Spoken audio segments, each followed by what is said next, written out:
우리는 주일마다 예수님의 기적을 한 가지씩 살펴보고 있습니다. 예수님의 기적은 단순히 초자연적인 사건 그 자체만이 목적이 아니죠. 기적을 통해서 무엇인가를 보여주시고 나타내시고 또 전달하시려는 목적이 있습니다. 그래서 우리는 이것을 그냥 기적, 미러클이 아니라 어떤 의미를 가진 사건, 표적, 사인이란 사실에 대해서 말씀을 드렸습니다. 예수님이 기적을 일으키시는 목적은 단순히 자신의 능력을 뽐내시려는 것에 있지 않고 우리의 유익을 위해서 행하시는 일임을 알 수 있습니다. 첫째 목적은 기적을 통해서 믿음 없는 사람에게 믿음을 주시려는 것이죠. 이렇게 기적은 우리 안에 믿음을 불러일으킵니다. 기적을 통해서 실제로 많은 사람들이 주님께로 돌아오는 것을 봅니다. 기적이나 초자연적인 경험이 아니면 도무지 마음을 열지 않고 믿지 않는 사람들이 여전히 많이 있기 때문에 그렇습니다. 그래서 하나님은 믿음의 계기를 불러일으키기 위해서 기적을 나타내십니다. 이 사실을 알면은 꼭 병 낫는 것만 은혜가 아닙니다. 병 걸리는 것까지도 은혜인 것입니다. 성공만이 축복이 아닙니다. 실패도 축복인 것입니다. 부요만이 형통이 아닙니다. 결핍도 형통입니다. 이 모두가 믿음 없는 사람들에게 믿음을 주시고자 하시는 하나님의 방편들이라고 할 수 있습니다. 지난주일 살펴본 가나 혼인잔치의 기적을 기억하십니까? 혼인잔치집에 모든 것이 풍족하고 없는 것이 없었는데 그만 가장 중요한 포도주가 떨어지는 참사가 일어났어요. 그러나 이 결핍 사건을 통해서 그 위대한 주님의 능력을 체험하지 않았습니까? 그 결과 마지막에 어떤 일이 일어났지요? 우리 요한복음 2장 21절 말씀을 기억을 더듬으며 함께 읽어봅시다. 시작! 예수께서 그 첫 표적을 갈릴리 가나에서 행하여 그의 영광을 나타내심에 제자들이 그를 믿으니라 라고 해서 기적을 한번 경험했더니 믿음이 아주 꽉 들어찬 것을 보게 됩니다. 두 번째 기적의 목적은 예수님께서 기적을 주실 뿐만 아니라 믿음을 주실 뿐만 아니라 그 믿음을 더욱 온전하게 해주시는 목적을 가지고 우리에게 나타납니다. 믿음이 있기는 한데 불완전한 믿음이 있어요. 믿음이 있기는 한데 자주 의심이 들어차서 흔들립니다. 확신이 없는 거죠. 어린아이같이 유치한 믿음도 있습니다. 약한 믿음도 있고 병든 믿음도 있어요. 그래서 조금만 시련이 와도 금방 넘어지고 자빠지고 하는 이런 일을 다반사로 행합니다. 그런데 이런 사람들이 기적을 체험하고 나면 믿음이 완전해져요. 누가 흔들어도 끄떡없이 견뎌내는 강한 믿음을 갖게 됩니다. 욥을 기억하십니까? 그는 많은 시련을 통해서 하나님의 살아계심을 경험했는데 한순간에 재물을 다 잃습니다. 자식도 잃습니다. 그리고 자신의 건강까지도 잃는 어려움을 겪었지만은 그가 하나님 살아계심을 경험한 다음에 뭐라고 고백합니까? 우리 욥기 42장 5절 그의 고난의 결과에 대해서 함께 다 같이 읽어볼까요? 시작! 내가 주께 대하여 귀로 듣기만 하였었더니 이제는 눈으로 주를 배움나이다. 여러분, 욥의 신앙은 당대 그 누구도 따라잡을 수 없었어요. 훌륭한 믿음이었는데 그가 고백하잖아요. 지금까지 내 믿음은 주님에 대해서 귀로 듣기만 하는 믿음이었습니다. 지식적인 믿음, 이론적인 믿음, 이런 믿음의 한계를 고백하고 있잖아요. 그러나 여러 가지 사건들을 통해서 주님을 딱 만나고 보니까 이제는 눈으로 주를 배움나이다. 그 지식이 살아있는 믿음, 이론적으로 알았던 주님에 대한 지식이 이제 생생하게 살아 꿈틀거리는 것을 볼 수가 있어요. 이후에 욥이 어땠겠어요? 성경에 기록은 없지만은 웬만한 문제가 오면 뭐 끄떡없지요. 그 모든 고난 다 겪었는데 그 속에서 하나님이 살아계시고 기적 같은 은혜를 베풀어 주셨는데 얼마나 믿음이 완전해졌겠냐는 말이에요.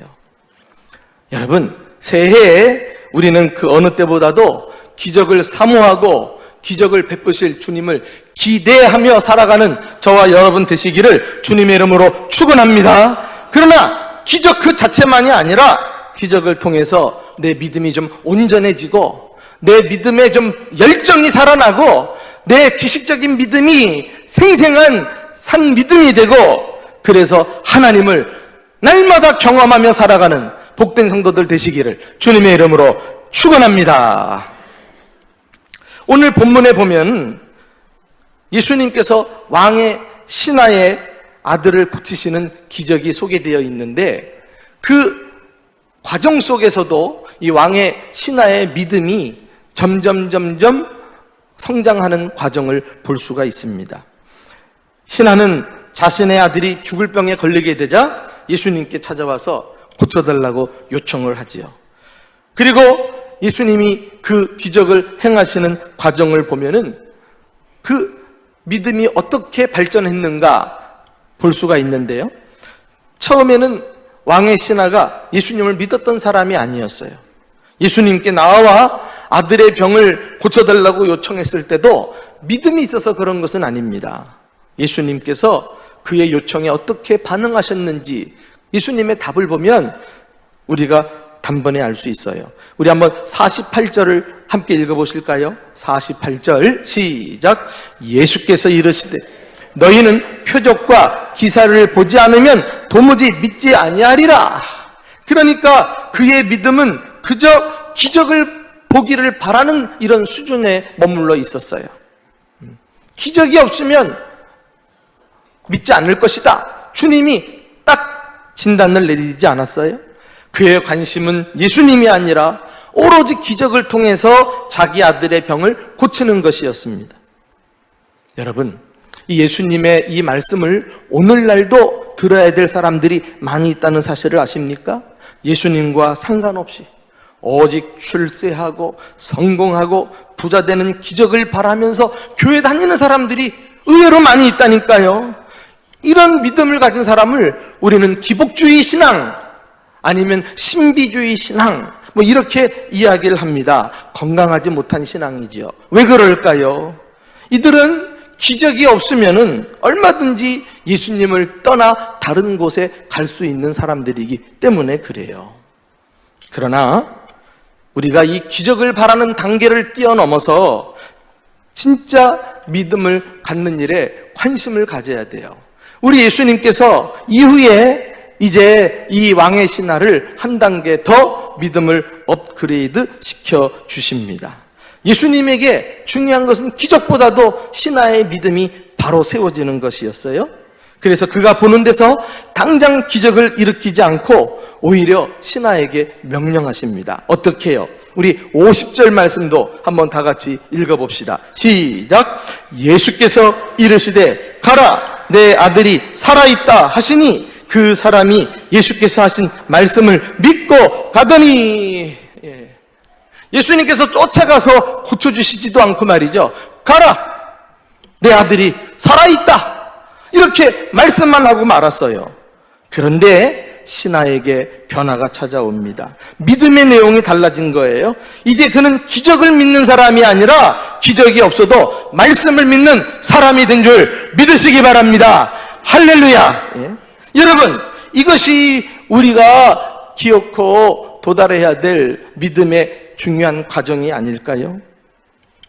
기적은 있다가도 없을 수 있지만은 주의 말씀은 영원히 살아있고 항상 있는 말씀인 줄로 믿습니다. 올바른 신앙생활이 뭐예요? 말씀을 쫓아가는 거예요. 기적이 없어도 말씀을 부여잡고 말씀이 가는 데까지 가고 말씀이 멈추는데 딱 멈출 줄 아는 이런 말씀 중심의 신앙, 이것을 신학자들은 계시 의존신앙이라 그래요. 무엇을 하든지 기록된 계시의 말씀에 의존해서 살아가는 것을 말합니다. 기억하십니까? 예수님께서 마귀에게 시험 받을 때 마귀는 예수님에게 기적을 보여줄 것을 요구했죠. 기적을 보여줘야 만천하에 네가 구세주인 것을 알 것이 아니냐, 이런 식이에요. 그래서 40일 금식기도 하신 예수님에게 돌을 멍하여 떡이 되게 하라. 그때 예수님께서는 그 마귀의 시험에 현혹되지 아니하시고 하나님의 기록된 말씀, 신명기 8장 말씀을 인용해서 대응하시고 물리치십니다. 그때 하신 말씀이 뭐예요? 예수께서 대답하여 이르시되 기록되었으되 사람이 떡으로만 살 것이 아니요 하나님의 입으로부터 나오는 모든 말씀으로 살 것이니라. 할렐루야. 예. 주님은 충분히 기적을 행하시는 전능자이시지만은 우리 주님은 기적을 나타내는 전능자가 아니라 말씀을 보이는 그런 전능자가 되기를 원하셨던 것입니다. 여러분, 예수님께서 인용했던 이 신명기 8장 3절 말씀, 어떤 배경에서 나왔던 말씀일까요? 과거 이스라엘 백성들이 광야 생활을 합니다. 광야는 먹을 음식이 없는 곳이에요. 그래서 하나님께서 하늘에서 만나를 내리셔가지고 그들을 40년 동안 먹이시지 않았어요? 그들처럼 하나님의 기적을 체험한 민족이 또 어디 있겠어요? 아침에 일찍 일어나 들로 나가면 바구니에 담기만 하면 되니까 말이죠. 놀라운 기적입니다. 그런데 이 기적 사건 이후에 주님께서 주신 말씀이 바로 예수님이 인용한 말씀이에요. 사람이 떡으로만 살 것이 아니라 하나님의 입으로부터 나오는 모든 말씀으로 살 것이니라 라고 해서 이 만나 기적의 핵심이 무엇이냐, 목적이 무엇인가를 보여줘요. 기적을 일으키는 그 기적만 바라보고 살지 말고 기적을 나타내시는 그 하나님을 의지하고 그분의 말씀으로 순종하며 사는 것이 우리의 본분인 줄 믿습니다.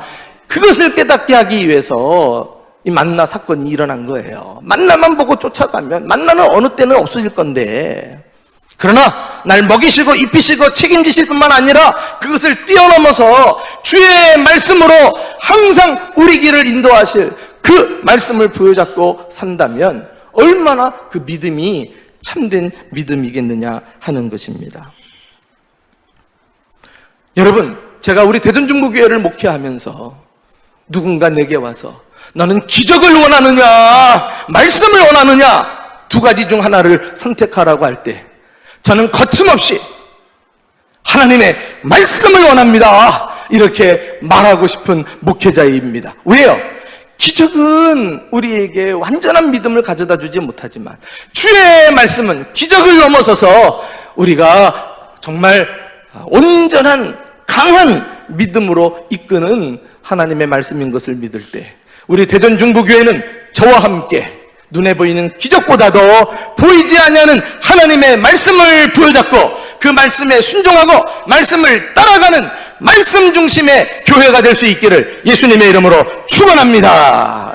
이 말씀이 충만해야 그 말씀 충만한 곳에 기적이 나타나는 거예요. 사실은 말씀을 놓치면 안 돼요. 자, 왕의 신하가 기적을 믿는 믿음에서 말씀을 믿는 믿음으로 변화되었더니 결국은 어떻게 되었어요? 오늘 이 기적의 결말을 들여다보세요. 53절 하반절에 자기와 온 집안이 다 믿으니라. 얼마나 복된 말입니까? 우리 다 같이 한번 읽어볼까요? 시작. 자기와 온 집안이 다 믿으니라. 여기서 믿는다는 것은 이제 예수님만을 믿는 것을 말합니다. 그래요. 그의 믿음의 동기와 목적이 다른 것 말고 예수님 한 분에게 딱 집중되어 있는 것을 말합니다. 이것이 주님이 우리에게 기적을 주시는 목적이에요. 우리 역시 기적만 보지 말고 기적의 주인공이신 예수님을 믿고 그분께 나아갈 수 있기를 축원합니다.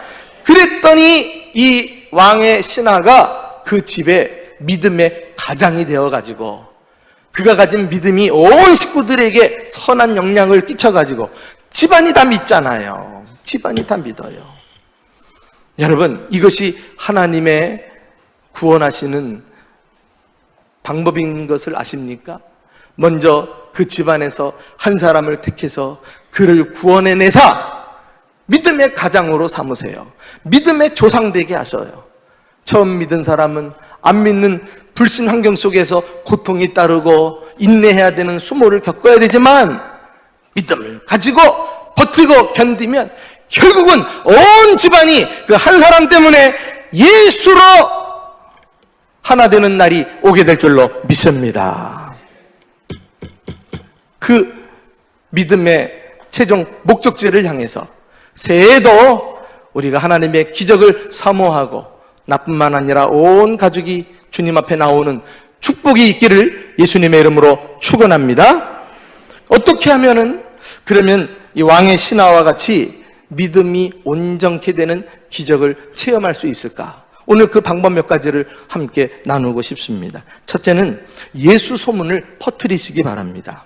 자, 우리 47절 보실까요? 자, 시작. 그가 예수께서 유대로부터 갈릴리로 오셨다는 것을 듣고 가서 청하되 내려오셔서 내 아들의 병을 고쳐주소서 하니 그가 거의 죽게 되었습니다. 여러분, 왕의 신하가 자기 발로 저절로 예수님께 온 게 아니라니까. 어떤 계기가 있었어요. 예수에 대한 소문을 들었던 것입니다. 누군가가 아마 예수님에 대해서 이야기를 들려주었겠지요. 요한복음 2장에 나오는 가나 혼인잔치의 기적으로부터 시작해서 3장, 4장으로 오는 동안에 그 예수님의 행적에 대해서 저분은 보통뿐이 아니다 하는 이런 믿음을 불러일으키는 좋은 소문을 퍼뜨리고 그것을 듣지 않았겠어요? 여기서도 지난 시간 말씀드린 믿음의 촉진자가 등장합니다. 소문을 들려준 사람의 이름은 나오지 않지만 문제를 만난 사람에게 이 사람이 전해준 좋은 소식은 결국은 그 사람과 그 가정까지도 변화시키는 축복을 가져다 주었잖아요. 이 소문을 전한 사람이 자기가 한 말이 이 놀라운 결과를 가지고 올 줄이야 누가 알았겠느냐 말이에요. 그러므로 여러분, 우리가요, 내가 하는 말 한마디 한마디가 한 사람과 그 가정을 죽일 수도 있고, 내가 하는 말은 그 소문이 퍼지고 퍼져나가서 그 사람과 그 가정을 살릴 수 있다는 사실을 아십니까? 그러니 우리는 믿음의 좋은 소문을 내서 사람을 살리고 그 소문을 통해 주님의 기적을 일으키는 귀한 성도들이 되시기를 소원합니다. 전도가 뭐예요? 전도가 좋은 소문 내는 거예요. 예수에 대한 소문, 그리고 하나님을 만난 그 소문, 그리고 내가 경험하거나 들었던 은혜로운 사건들을 자꾸 퍼뜨리는 거예요. 교회는 좋은 소문이 나서 동네방네 이 소문을 퍼뜨리는 곳이 교회인 것입니다. 그러면 그 소문을 듣고 사람들이 살겠다고 몰려와요. 그러면 하나님께서 기적을 베푸시고 그 기적을 보던 믿음에서 말씀에 순종하는 믿음으로, 그리고 예수님에게 집중하는 믿음으로 온 가정을 일으켜 주시는 구원에 이르게 해 주시는 것입니다. 구약 성경에 보면은 아람이라는 나라에 한 유명한 장군이 나와요. 나아만 장군 아니에요? 그가 왜 유명하냐면은 장군이지만 그 몸에는 문둥병을 가지고 있었어요. 그 화려한 갑옷으로 치장하고 가렸지만 속내는 얼마나 고통스러웠겠습니까? 근데 이 사실을 아는 사람이 그 집안의 가족들밖에 모르고 있지 않겠어요? 그런데 그 집안에 이스라엘에서 포로로 끌고 온 어린 소녀가 있었어요. 아내에게 몸종으로 주었는데 이 소녀가 자기 주인이 나병 환자인 것을 알고 이스라엘에만 가면 사마리아에 엘리사라는 선지자가 있는데 그 사람이 고쳐줄 거예요 하고 소문을 내는 거예요. 좋은 말을 퍼뜨립니다. 나아만 장군이 들어요. 만약에 이 소녀가 말이죠, 나아만 장군의 그 치부를 알고 난 다음에 막 입이 근질근질해가지고 이 사람 저 사람 만나가지고 나만 장군이 문둥병이래, 나병 환자래 막 돌아다니면서 소문냈으면 자기도 죽고 이 기적이 일어날 수 있겠느냐 말이죠. 참 다행인 것은 그가 많은 말 중에 살리는 말, 유익한 말, 생명의 말, 좋은 말, 이 소문을 퍼뜨리니까 나하만 장군이 꾸역꾸역 짐을 챙겨서 사마리아 땅으로 가는 역사가 일어납니다. 나중에 고침받지요. 여러분, 예전에 지금도 여의도 순복음교회에서 그렇게 하고 있는지 모르겠는데 제가 주일 예배를 참석해 보니까 막 성도들이 말씀 전에 막 찬양을 하는데 그 찬양이 얼마나 뜨거운지 이미 찬양 중에 마음이 다 열려가지고 누가 와서 말씀 전에도 다 은혜 받겠더라고. 그런데 찬양 순서 딱 끝난 다음에 매 주일마다 간증자들을 세워서 그 앞에 앉혀놓은 다음에 한 사람 한 사람씩 나와서 간증을 하는 거예요. 하나님을 만난 경험, 하나님께서 나의 기도에 응답하신 거, 하나님 살아계심을 막 간증하니까 성도들이 은혜를 받는데 자신이 경험한 것처럼 뭐 그렇게 간증을 들으면서 믿음이 서로서로 세워져 나가는 거 있죠. 이 좋은 소문이 교회 담을 넘어서 전국에 퍼져나가가지고 순복음교회가 그렇게 유명한 교회가 된 게 아니에요. 한 사람의 간증이 10개 이상의 간증을 물고 오더라고. 이게 기적의 연쇄작용이 아니고 무엇입니까? 여러분, 주님의 몸된 교회 공동체는 뭐예요? 나쁜 소리는 닫고 좋은 소문을 퍼뜨려서 죽은 생명 살리고 문제 만난 사람 예수를 통해 해결받고 그래서 유익을 주는 그런 공동체가 되는 게 교회가 아닐까요? 한번 저를 따라하세요. 나쁜 소문은 닫고 좋은 소문은 퍼뜨리자. 어떻게 사시겠어요? 이제 여러분, 우리 입술을 어떤 데 사용하시겠어요? 우리가 좋은 소문 내서 내가 한 말로 나는 미처 몰랐지만 하나님이 역사하셔서 그를 구원하고 그 가문을 축복하는 복된 기적을 일으키시기를 예수님의 이름으로 축원합니다. 두 번째, 기적을 체험하려면 자기 신분을 극복하셔야 돼요. 오늘 이 기적에 왕의 신화가 나오잖아요. 여기서 왕은 당시 팔레스틴 지역을 다스리던 헤롯 왕을 말합니다. 정확한 이름은 헤롯 안디바라는 아주 유명한 왕이거든요. 그 왕의 신하라고 했으니까 아무나 왕의 총애를 받습니까? 사회적으로 신분이 높고 지식층이요, 상류층이요, 부유층이 아니었겠어요? 또 그가 아들과 함께 사는 가버나움이라는 지역도 고급 관료들이 모여 사는 그런 아주 유명한 도시로 알려져 있어요. 이 정도 지위면요, 만나는 사람도 격에 따라서 아무나 안 만납니다. 자기 자존심, 체면, 위신, 이런 명예, 이거 지키느라고 골라 만나요. 여러분, 니고데모 아시죠? 그는 공회원인지라. 공회원은 오늘날로 말하면 국회의원인데 이스라엘의 국회의원쯤 되는 사람이 예수님을 만나고 싶어도 자기 체면 때문에 사람들 의식하느라고 대낮에 나오지 못하고 밤에 몰래 예수님을 만나고 가요. 무슨 유익이 있겠어요? 그러나 본문의 왕의 신하는 달랐어요. 신분이 어떠하고 지위가 어떠하고 상관하지 않았다니까요. 아들만 고칠 수 있다면 모든 건 내려놓고 무엇인들 못하랴 하는 마음으로 주님께 대낮에 찾아 나왔어요. 오후 1시에. 여러분, 혹시 여러분의 삶에 기쁨이 없고 기적이 없고 예수를 믿어도 간증거리가 없다면 주님 앞에 나오는 일에 여러분들의 발목을 붙잡고 있는 게 무엇입니까?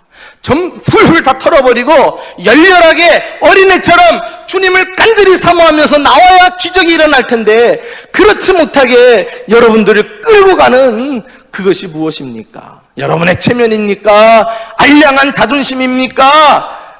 여러분이 가진 소유입니까? 여러분의 위신 때문입니까? 여러분, 우리가 주님을 믿을 때 세련되게 이렇게 다 갖추고 믿어서는 기적이 일어날 수 없어요. 정말 모든 건 내려놓고 내가 주님 아니면 살 수 없습니다. 주님이 나를 축복하셔야 합니다. 주님 나에게는 지금 기적이 필요합니다. 간절하게 주님을 찾고 찾아야 그 믿음 가운데 기적이 나타날 줄로 믿습니다. 아까 말씀드린 나아만 장군을 보세요. 그가 장군입니다. 개선 장군이에요.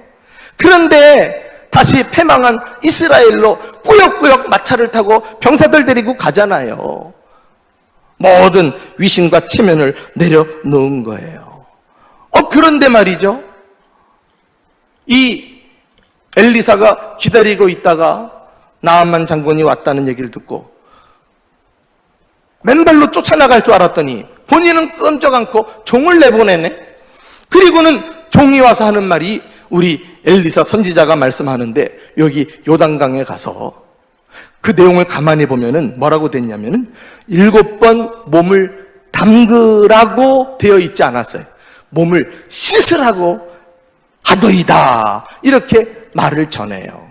여러분, 담그는 거하고 씻는 거하고는 엄청난 차이가 있습니다. 담그는 거는 갑옷을 입고도 그냥 철퍼덕 들어갔다 나왔다 할 수 있어요. 몸을 씻으라 그랬어요. 불가피하게 자기 갑옷을 다 벗겨내야 했어요. 그 갑옷이 어떤 갑옷인데, 그 갑옷 때문에 그래도 위대한 장군처럼 보이지 않았겠어요? 이 세상적인 모든 조건과 허물을 내려놓은 다음에야 맨몸으로 수치를 드러내서 요단강에 들어갈 때 기적이 일어난 줄 믿으시기 바랍니다. 여러분, 세상적인 조건, 주님 앞에 내가 놓지 않고 있던 거, 붙들고 있던 거, 이거 다 한꺼풀 한꺼풀 벗겨내셔야 합니다. 그래야 주님께서 우리를 만나주시고 그 믿음 가운데 오늘날도 기적은 일어나는 것입니다. 마지막 세 번째로 우리가 기적을 체험하려면은 자기 생각을 뛰어넘으셔야 해요. 도대체 이 왕의 신하는 자신의 어떤 생각을 뛰어넘었을까요? 처음에 그의 생각을 들여다볼까요? 우리 49절 말씀 함께 보시겠습니다. 49절이에요. 시작. 신하가 이르되 주여, 내 아이가 죽기 전에 내려오소서. 예수님에게 아들을 고쳐달라고 부탁할 때 했던 말이에요. 이 말 속에 현재 왕의 신하의 믿음의 수준을 알 수 있습니다. 죽기 전에 고쳐달라는 거예요. 죽기 전에 와야지 숨 넘어가면 안 된다는 그런 믿음 아니겠어요? 내려오라는 거예요. 함께 가달라는 거지요. 현장에 가셔서 고쳐줘야지 여기서는 안 된다는 거예요. 이게 그의 믿음의 한계였어요. 자기 생각과 판단으로 예수님의 능력을 제한하는 것, 이것이 믿음인 줄 아는 사람들이 많이 있더라고요. 여러분, 교회 봉사하면서 오랜 경륜과 교회가 준 직분을 가지고 자기 생각과 자기 경험이 딱 굳어져 가지고 주님 앞에서조차도 그걸 주장하는 사람이 있어요. 그래서 얼마나 많은 경우에 교회가 막 기적이 일어나고 능력이 나타나고 풍성한 사역이 일어날 건데, 오히려 그것이 우리 발목을 붙잡아서 교회를 더 침체되게 만들고 교회를 앞으로 나아가지 못하게 만들고 하는 일들이 내 자신들에게 있는 거예요. 우리 자신들에게.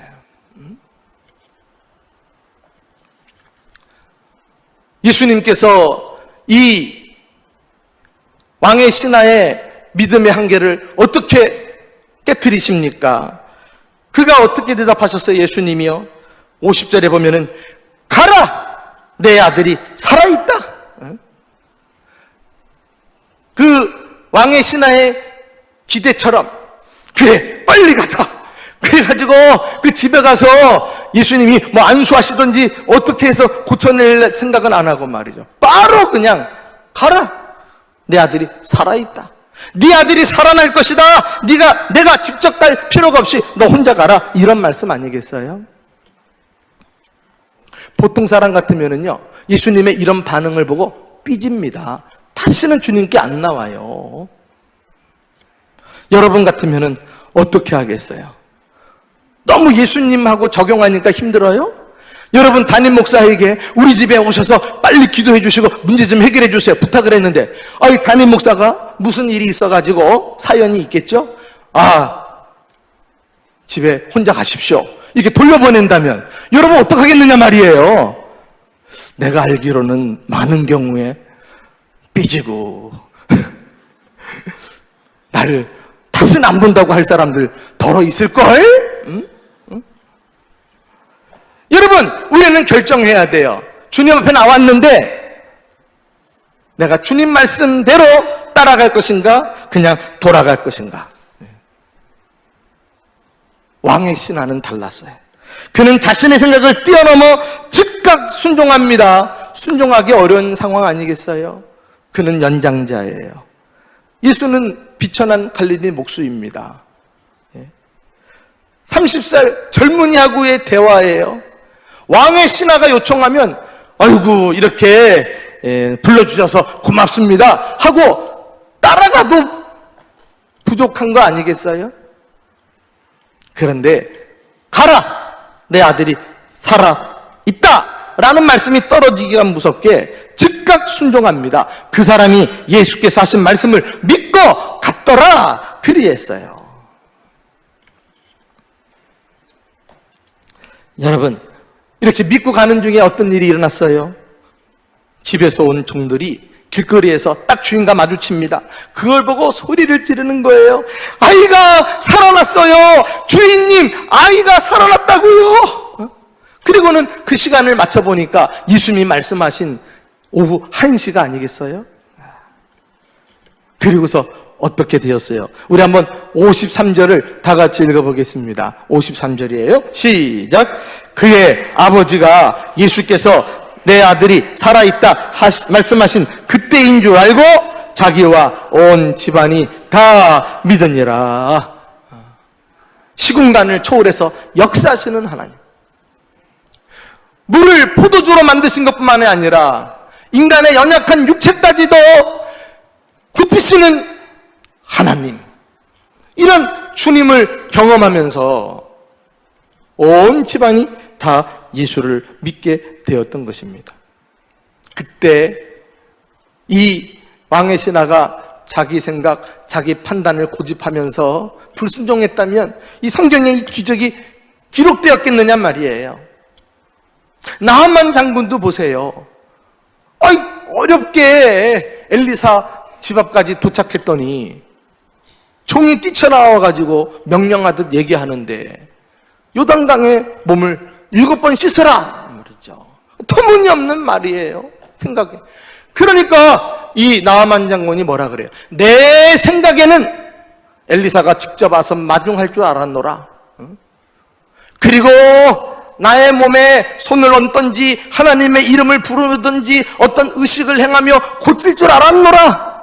그때 내 생각에는 열왕기하 5장 10절에 그 표현이 나와요.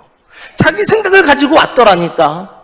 그거 계속 고집했으면 야, 짐 싸자 하고 돌아갈 뻔했어요. 실제로 그랬는데 부하들이 만류한 거예요.